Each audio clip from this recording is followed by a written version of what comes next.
sound. Let's watch Art as he comes in from the left.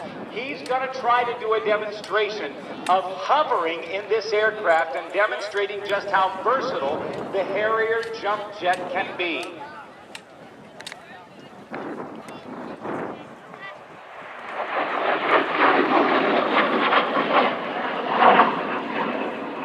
The Royal Navy Sea Harrier proved itself in the Falklands War in 1982, serving with the Royal Navy.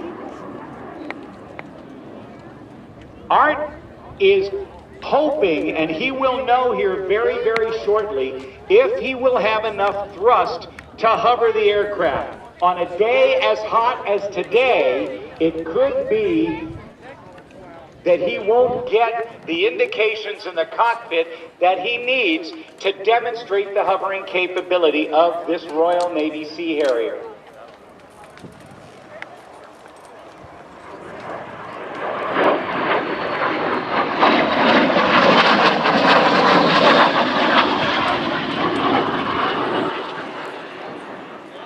If I recall my information correctly, the jet exhaust nozzles that are on either side of the fuselage behind the wing reach temperatures of about 2,000 degrees Celsius.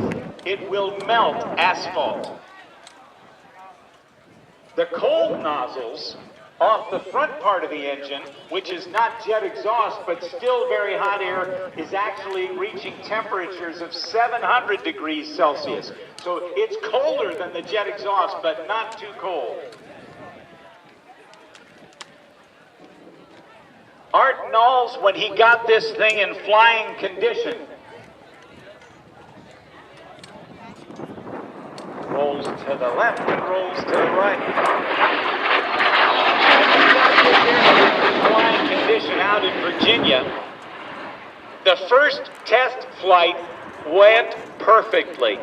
On the second test flight, he developed a problem with the landing gear, and the nose landing gear of this very unique bicycle landing gear with training wheels, if you will, had problems with the nose landing gear.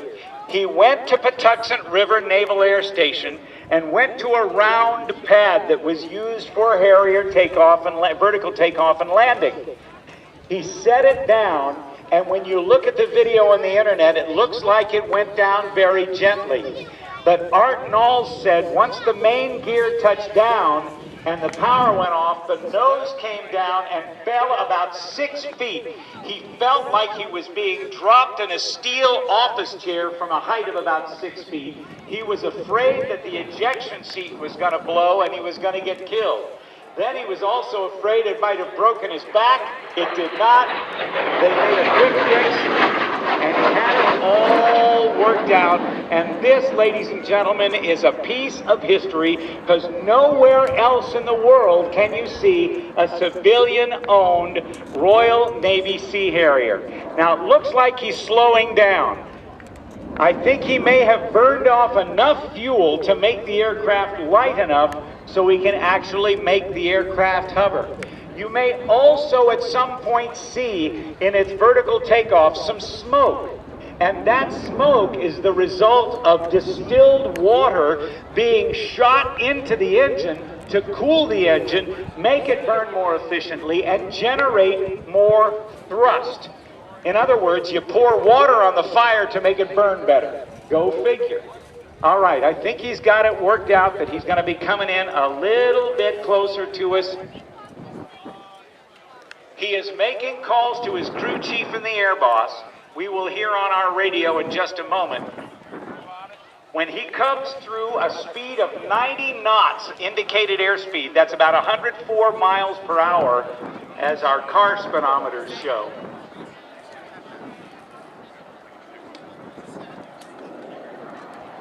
Coming on with power. I think he just called on the radio, hover stop. This man is a very thorough test pilot and engineer. He's slowing it down. Look at this, ladies and gentlemen. He will use, the water is going. See the smoke? That's caused by that distilled water being put into the